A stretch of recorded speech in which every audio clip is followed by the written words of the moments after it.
I'm here with our National Secretary Treasurer, Candice Rennick, Fred Hahn, the Ontario Division President, and many other CUPE leaders from all across the country. To start with, you can see there's a big crowd of folks up here with me, and I'd like to introduce a few of my friends from the labor movement who have joined me today. We have leadership from the Canadian Labour Congress, the Ontario Federation of Labour, ATU Canada, the Elementary Teachers Federation of Ontario, the Ontario English Catholic Teachers Association, the Ontario Secondary Schools Teacher Federation, the AEFO, United Steelworkers, UFCW, Unifor, the Ontario Building Trades, the United Association of Plumbers and Pipe Fitters, the Sheet Metal Workers, Unite Here, IATSE, the National Union of Public and General Employees, the Public Service Alliance of Canada, the Canadian Union of Postal Workers, the Ontario Public Service Employees Union, the Ontario Nurses Association, SEIU Healthcare, the Canadian Office and Professional Employees Union, the Society of United Professionals, the Toronto and York Regional Labour Council, and my friends, today, together, we represent millions of private and public sector workers all across the country.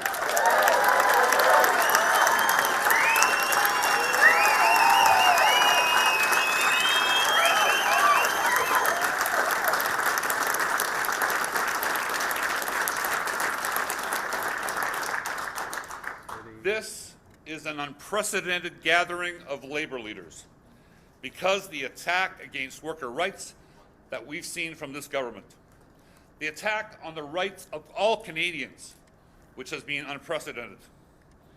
Bill 28 was a direct threat to workers' rights and to the charter rights of all Canadians. It invoked the notwithstanding clause to undermine some of our most fundamental rights. That regressive attack on workers united the labor movement like never before.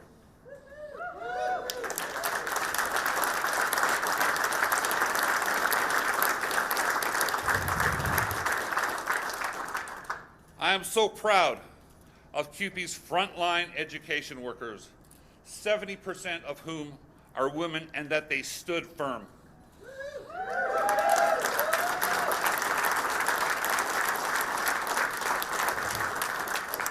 They went out on a political protest. They brought their message and their anger to more than 100 sites across this province. They took on the Ford government, and the government blinked.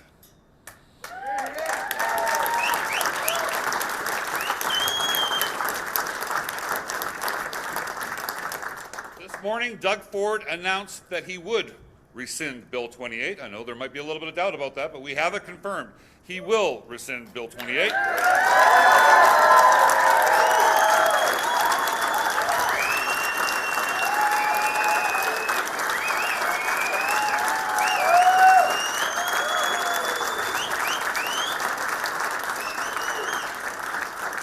And that's a credit to the power of our members and workers and organized labor here in Ontario and all across Canada.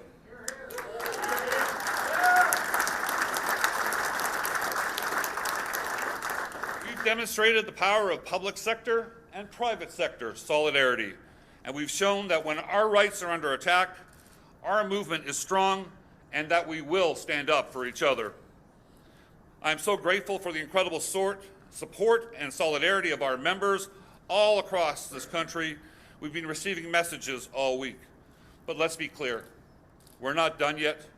There are 55,000 education workers here in Ontario who still need a fair deal that helps them make ends meet.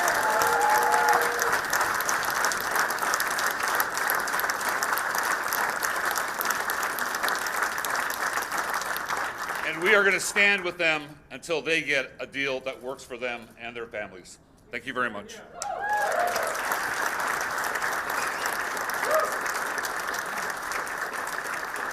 Thank you, Mark, and I don't have an exciting costume for you today, but here I am.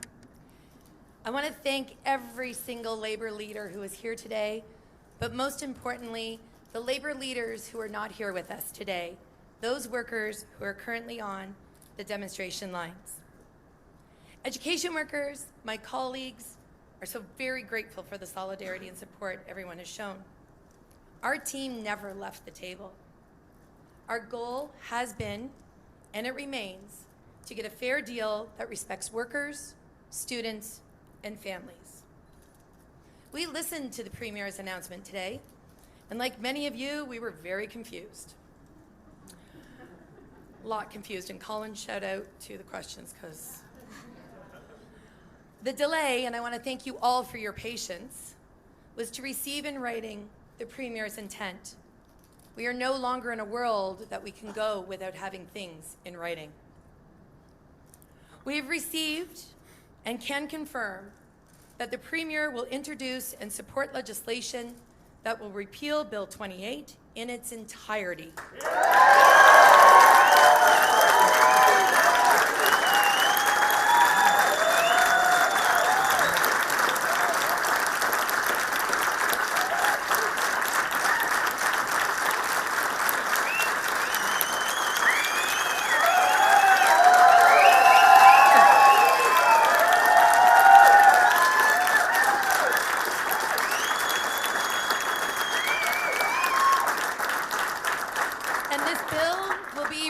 In a manner that ensures that the legislation will be deemed that it was never a law in Ontario in the first place.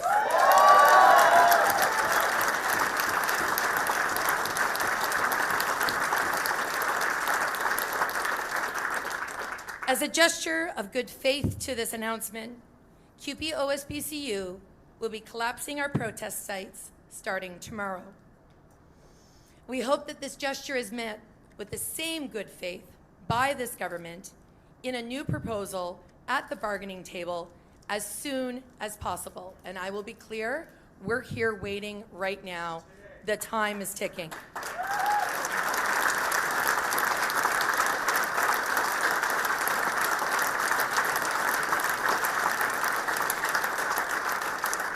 Let's not forget why this all started. This started because the Ford government didn't want to pay workers, the lowest paid education workers in this province, a living wage. This started because we know the reality in our schools. They're anything but normal and stable due to constant underfunding and lack of investments in the direct services students need to be safe and successful. This started because education workers have been overlooked, underappreciated, and legislated into poverty.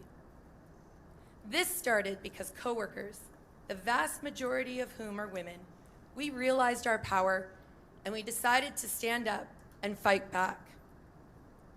These workers, these custodians, early childhood educators, EAs, clerical workers, lunchroom supervisors, tradespeople, maintenance, and so many more, deserve a deal that has been freely negotiated, that keeps them out of poverty, and allows them to meet the needs of their students.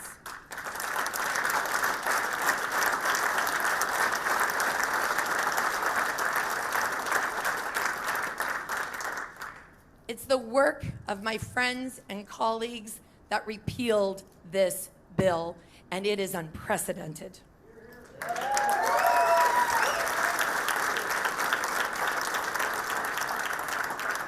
The organization of members moved the government to this place, and the organization and mobilization of members will ensure a real deal is achieved at the table, now that this draconian legislation has been removed.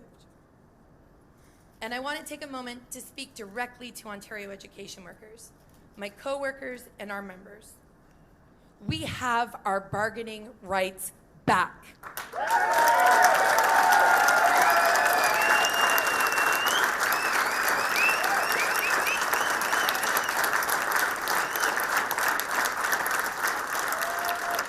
And I am as committed as I've ever been to getting a deal that works for each and every one of you.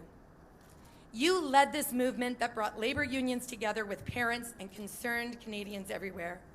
You led this movement that showed the people of Ontario that you can stand up to a bully, look them in the eye, and say, hell no, not today.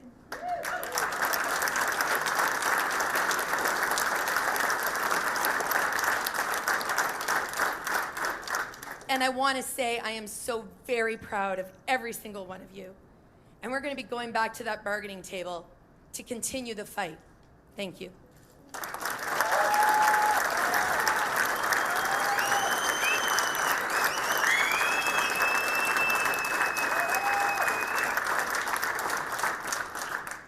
My name is Bea Brusk, and I'm the president of the Canadian Labour Congress. The Canadian Labour Congress brings together over 3 million workers in private and public sector areas right across this country. We represent those folks who keep our economy going day in and day out. We play a critical role in Canada's economy. We are the unionized workers who are keeping this country running. Last week, Premier Ford made a very dangerous decision. He rammed through a law that would have grossly rammed through an unfair collective agreement on the lowest paid education workers in this province. He also wanted to strip away legal protections that Canadian workers have had for many, many decades. The right to strike is an absolutely essential part of free and fair collective bargaining. And under no circumstances will Canada's unions allow any premier to take that right away.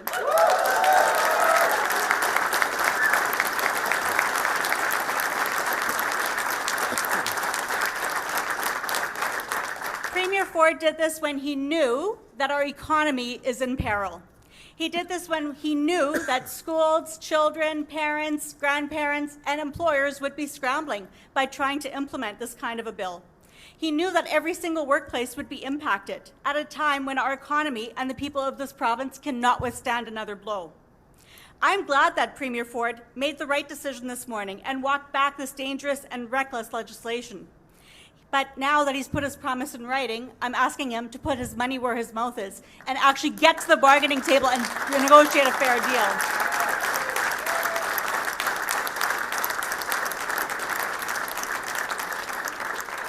Let's be clear, Premier Ford grossly overreached.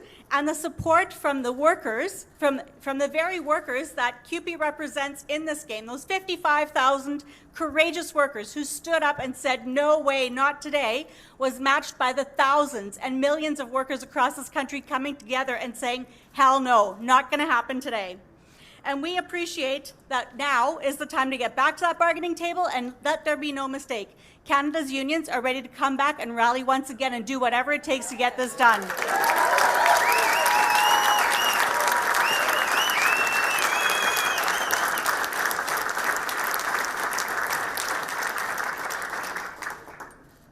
Hi, my name is Karen Brown. I'm president of the Elementary Teachers Federation of Ontario. On behalf of ETFO and the 83,000 members we represent, I'd like to thank CUPE National for inviting me here to be with you all today. We stand together, united in solidarity, and fueled by the collective power of our members, the workers of Ontario.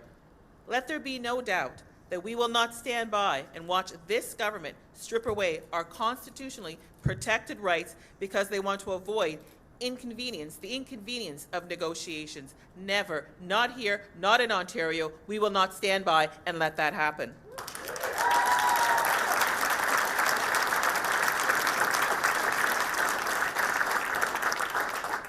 The draconian legislation the Ford government passed to impose collective agreements on CUPE and remove their charter rights to free and fair collective bargaining and to strike was an unprecedented attack on collective bargaining rights, the likes of which we've never seen in the Canadian history. Rest assured, we, our members, my colleagues, the people of Ontario, we will hold Premier Ford to his word to rescind Bill 28. We stand in steadfast solidarity with CUPE. You can count on us. You can count on ETFO. Solidarity.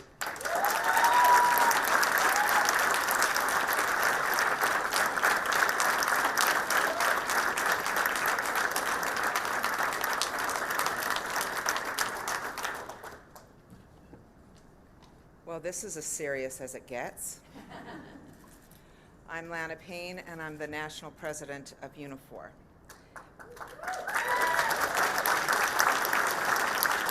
We represent 315,000 workers across this country, most of whom work in the private sector.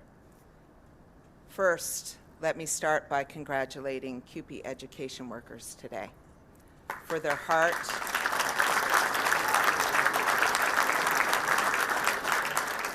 for their courage, and their resolve. They're the reason we're all here. And to Laura Walton for her fierce and relentless leadership.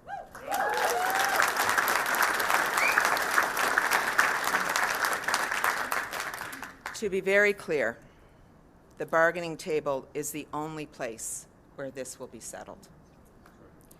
And the priority now is to get these workers a fair and negotiated collective agreement. Half of Unifor's members live and work here in Ontario. Bill 28, as you've already heard, represents an outrageous and unprecedented attack on workers' rights and trade union freedoms. And as a labor movement, we were prepared to respond with an unprecedented response.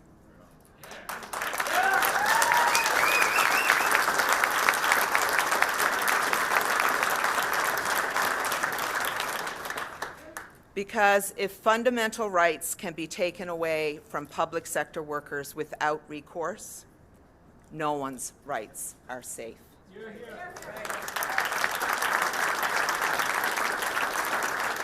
There is no question that this same tactic could have been used here again in Ontario and in other provinces. You can be sure that other Conservative premiers were watching this very closely. Workers made it clear that they will not tolerate the weaponizing of the notwithstanding clause to strip away our charter rights. Not today, not tomorrow, not ever. Not today, not tomorrow, not ever.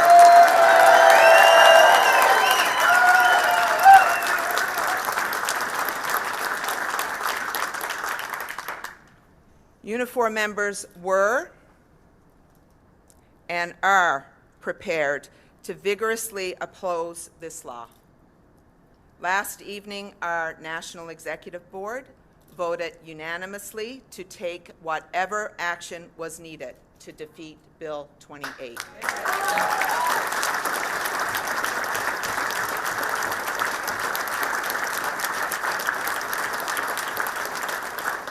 And I'm very proud of their solidarity with their sisters and brothers, education workers, CUPE members. We know the responsibility we have as union leaders and as trade unionists to protect the rights of today's workers and the workers of tomorrow. I'm pleased to see that the Premier has made this commitment to revoke the legislation. The next step is for that to happen, and then a fair collective agreement for CUPE members.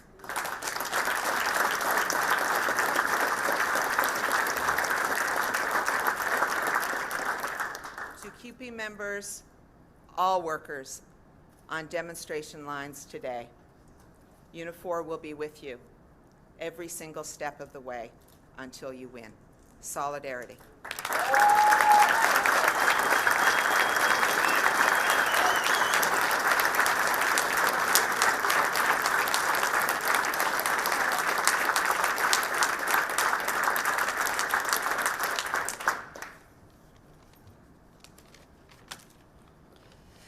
Hello, everyone. I'm JP Hornick, President of OPSU-CEFPO, the Ontario Public Service Employees Union, and the largest public service union in Ontario.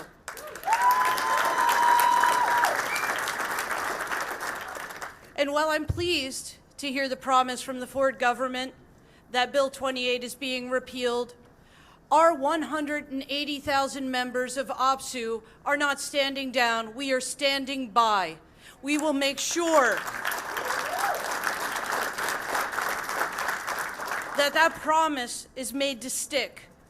OPSU-CEFPO members are in this fight with the CUPE education workers, with all workers, until a fair deal is reached for CUPE workers, for our own education workers, for teachers, and for workers across this province, including our comrades in ATU.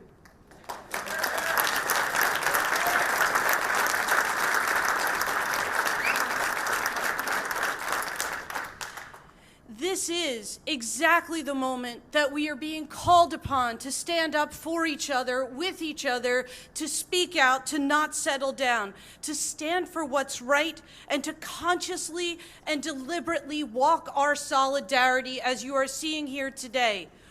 I want to take a moment to just note the historical importance of where we are. When you have the largest private sector union in Canada standing with the largest public sector unions in Ontario and saying we will fight together for all workers, the power of this cannot be understated.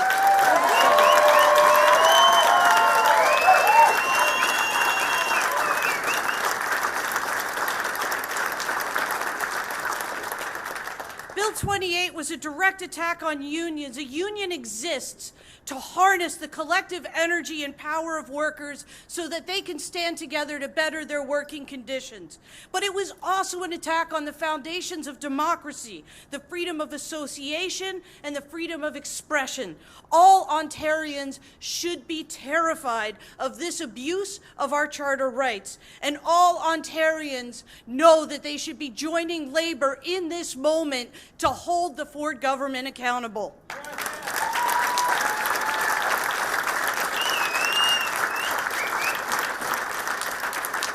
This government will continue to try and divide and conquer us, as we saw in their press conference today. As education workers, as parents, as private versus public sector, as environmentalists, as poverty activists, at all of the people that are being targeted in this legislation are the ones who are the majority. We are where the power of this province resides.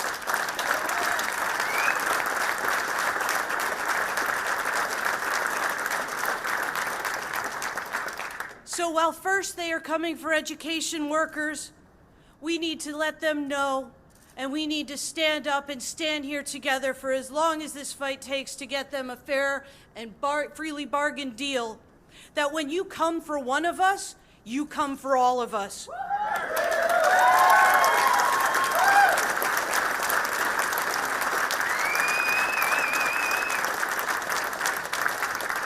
The Ford government may not know what they started, but I know that as trade unionists, we will finish it. And I know that workers, united, will shut this province down whenever we need to.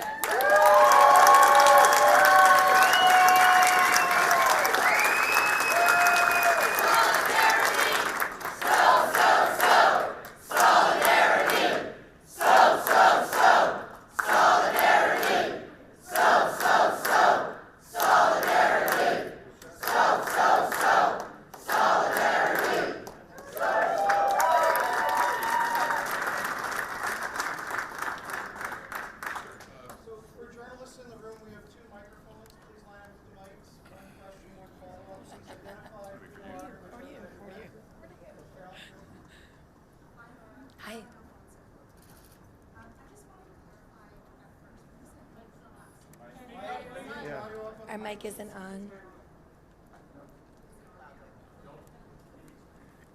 And could you look towards the cameras for your answer? Voice, Thank Caroline. Belt it out. I just got mine back, Carolyn. You have to go from the diaphragm, I've been told.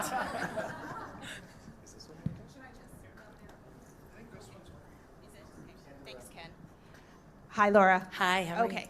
I just wanted to clarify, when you said you were collapsing picket lines tomorrow, does that mean your members are returning back to school? Yes, we will be at work tomorrow morning.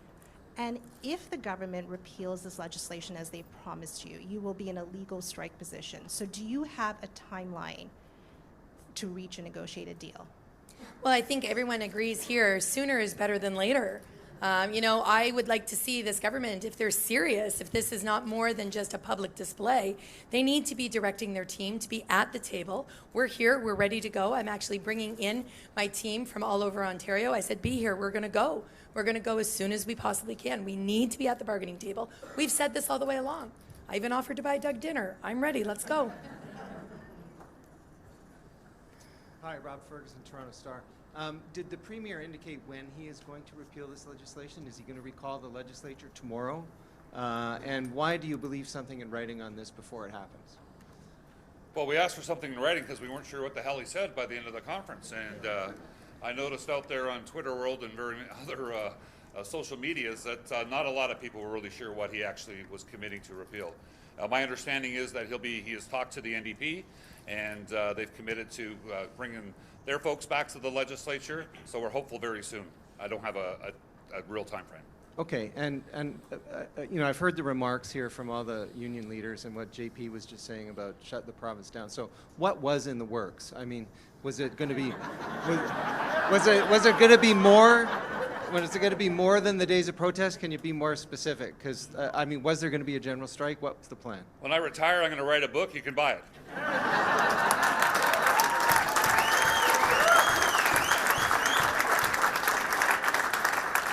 I think part of it is nobody really knew. That was the beauty of what's happened over the last number of days leading into the legislation being enacted, that this grew a movement of its own in some ways. And you heard very clearly from private sector unions and public sector unions that everybody was very serious on that.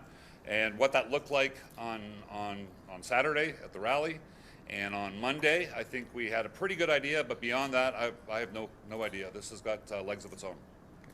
Thank you. Hey, Steve. Hi, Laura. Good morning, or good afternoon now, I guess. And I have two questions for you. But before I ask my questions, can you clarify, so is it school resuming tomorrow now that the protests are coming down? Well, the union doesn't direct the school boards, so I'm assuming that the school boards will be coming together and they will be making announcements. But my understanding is that our members will be at work tomorrow. Okay, thank you. And my two questions. Can you clarify this whole 12% over 4 years, 50% compensation, 100 plus sick days? Because I think it has a tendency to confuse a lot of people, and I'm not sure what the purpose is. You don't say. Can you confirm that, or maybe explain Yeah, I would that? love to confirm it, and I can actually provide a source of where all this information is. Folks can go onto our website at osbcu.ca. All of the proposals are there. Minister Lecce has a really interesting way of spinning things in order to make it seem more palatable. And so, you know, there is this, you know, every time he got to a mic, there was like a magic 8 ball that he shook, and that was the number he came out with. But what we were asking for, and what we continue to be asking for, is a flat rate increase. We have never asked for a percentage, because percentage increases further the disparity between low-wage earners and high-wage earners, which just further drives inequity in our province. It needs to stop. So we are going to be back at the table asking for our flat rate wage increase yet again. There will not be a percentage. And my understanding, and I defer, my researchers not here, a lot of this was him taking what we were asking for and applying it to other groups down the line. Prep time already exists for teachers. You don't actually need to increase it in order for someone else to have it. So I think there was a lot of creative math, which maybe is a little bit scary when you consider this is the government that wants to change the math curriculum. So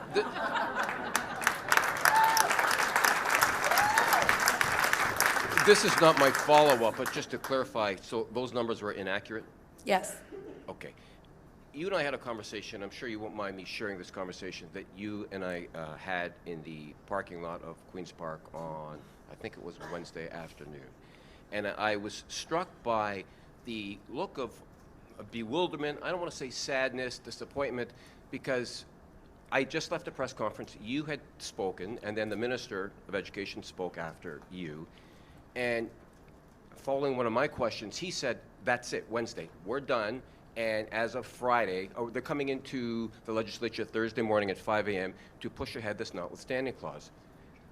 I spoke with you in the parking lot, and you said, hey, we've got this other proposal that we are coming back to the table with on Thursday. And when I told you what I just learned, I won't forget that look on your face. So did you guys walk away from the table like the Premier said today, or what's going on there? No, we have never left the table. As a matter of fact, what this government did was bring us in and say, if you don't take this, then we're going to legislate you. And not only are we going to legislate you, we're going to rip away all of your rights. And interestingly enough, I did an interview this weekend where it was confirmed that this legislation was written far before last Sunday. As a matter of fact, this legislation has been in the works as he tried to work his way through to make sure that the lowest paid education workers were kept in poverty and that he could have schools open. That's not how you do good faith bargaining. And I hope before they come back to the table, hopefully tonight, they reconsider their tactics. Let's come in and let's do this properly.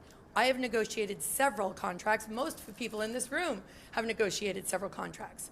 We have never, ever needed to use a sledgehammer to put in a pushpin. So I'm done my time, but just to be clear, you didn't walk away from the negotiating table. Never. Why was that said? I know you're not clairvoyant, but why would that I be? bet you made a really good soundbite in somebody's article. Thank you.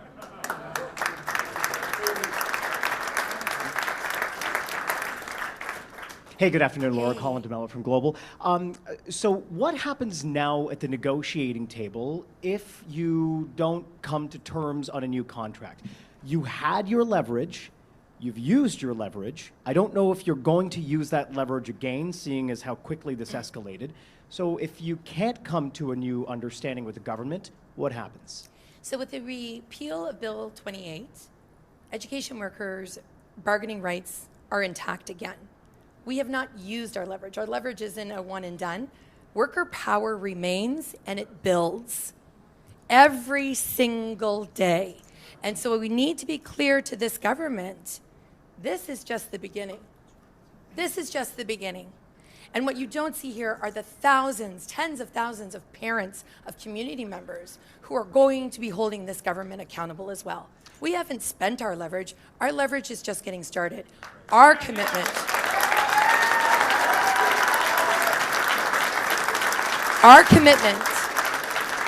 to the people of Ontario, to the parents, to the kids, is we are going back to the table with open minds, open hearts, and we're ready to negotiate.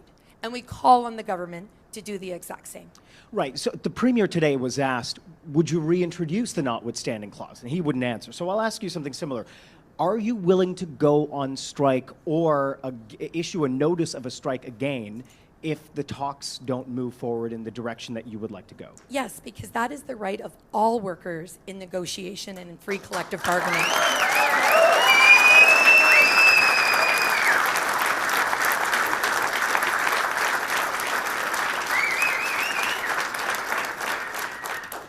Hi there, Alan Hale from Queen's Park today.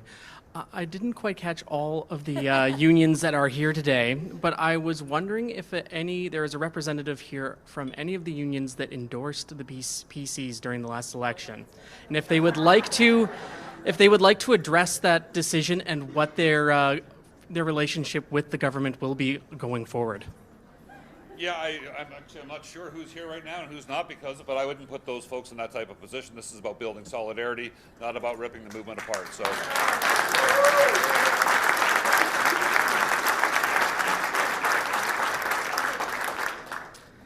Should any union be having a close relationship or be endorsing the PCs after what they've done? You know what I would answer to that, Alan, is people make choices all the time. But what really matters is when you need your family, which this is our family, regardless of what anyone has done in the past, we all know at the heart of it, protecting workers' rights will always come first. And I think you've seen that here.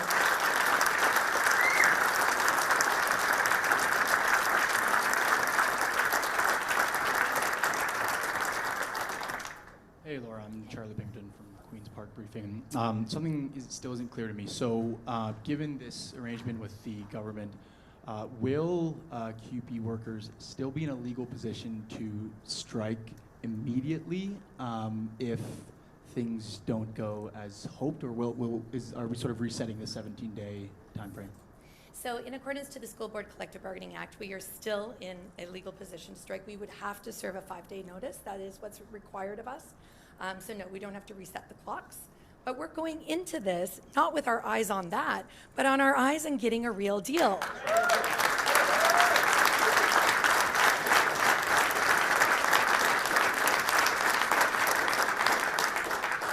And obviously things negotiating-wise didn't exactly go so well over the last however many months. what are kind of the lines in the sand for your negotiating team now to, again, prevent everything from falling apart once again? I think the line's in the sand for workers. It's not about a negotiation team, it's about workers. And the line in the sand is that these workers need to be able to afford to go to work. They need to be able to keep a roof over their head. They need to be able to put food on their table. But they also need to ensure that the services that they proudly provide to the students of Ontario are in place. And right now, they are not in place. Contrary to what everyone is saying, we do not have enough people in place. We do not have enough folks even to take the jobs. There is a recruitment and retention issue, and we need to address that now. And the way that that gets addressed is by investments and in funding and making sure there's a real wage on the table for workers.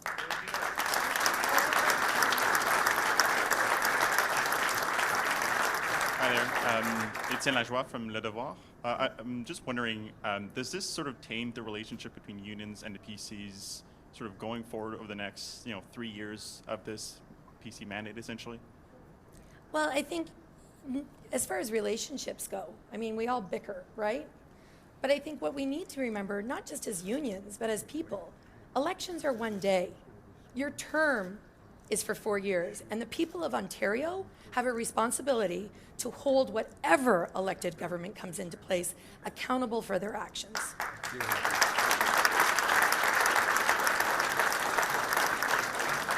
And what's your message to other education sector unions who are going to negotiate a contract in the coming days or weeks? Listen to your workers. The worker power is there.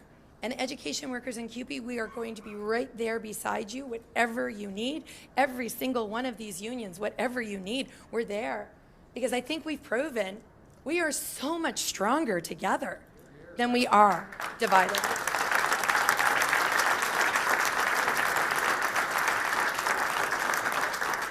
Hi there, it's Lorenda Redicop from CBC. Do you have a sense of what this means for that Ontario Labour Relations Board decision that's supposedly coming? I'm not sure if your lawyers have been in touch with them. He says we won, and I think we did. I didn't even watch it. And a lot of people are like, what? I love Stephen Barrett, but when you know that you're in hands of Stephen Barrett, you don't need to watch because you have faith in the people who are fighting for you. And that's what the members had. They had faith in the people up here, out there, who are fighting for them every single day. We won. The bill is gone. We won. And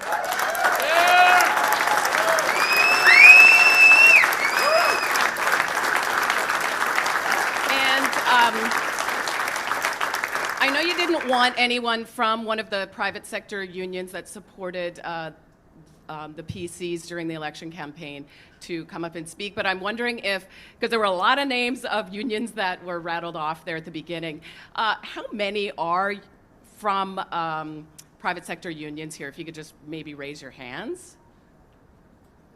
There's a couple behind there, there's a few over here. Can we get a show of hands of how many are from private sector unions that did support the government? Come on, Lorraine, let's be honest. I wonder. I'm going to say this. Yeah, it is a fair question. And listen, I'm going to say this. I understand that, and I've talked about this with other people. Our natural instinct is to say, well, you didn't agree with me before. My gut instinct is, it doesn't matter what you did before. When I called you because I needed you, you were there for me. And that's all that matters to me. We are going to disagree. We're going to disagree in the future. The union is like, the union movement, the labor movement, just so y'all know, is like a big family. Some days we agree, some days we disagree. But at the end of the day, we know that we're stronger together, and that's why we're all here together. I wonder then if one of you could speak to, were you guys in touch with the private sector unions trying to get them to use their connections that they built? Actually, a lot of the private sector unions called us, including those that had relationships with Ford and those that didn't. So there was a lot of conversations. I talked with a number of national leaders, some of the provincial leaders. I know my friend B. Brusk from the Canadian Labour Congress had a lot of conversations, and the other private sector folks up here had a lot of conversations. But it didn't take any arm twisting. All union leaders knew what he was doing was wrong, that Bill 28 was wrong, and it needed to go. And they all came together to support us in that. So we couldn't be more grateful. Hear, hear.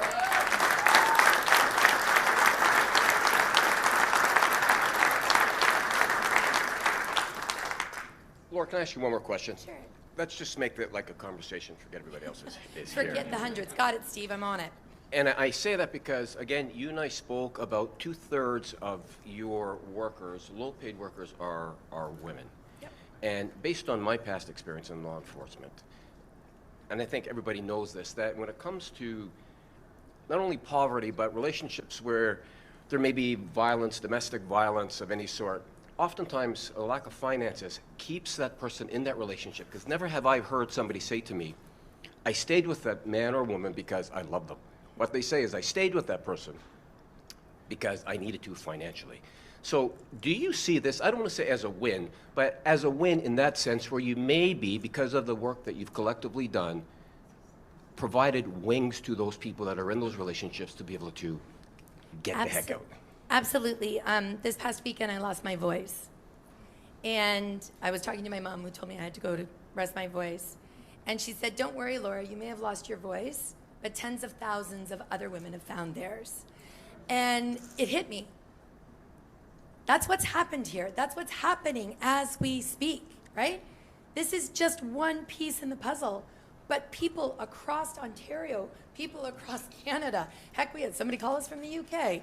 People everywhere are starting to realize that they can have a voice and they can use that voice collectively to push back to ensure that we live in a world that respects workers, that respects people, that respects kids, and we don't have to put up with what we've been seeing for decades.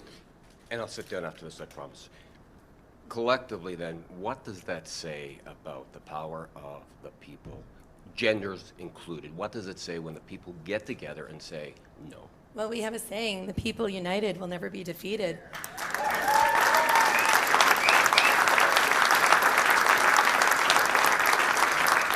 Thank you, everyone. Take care.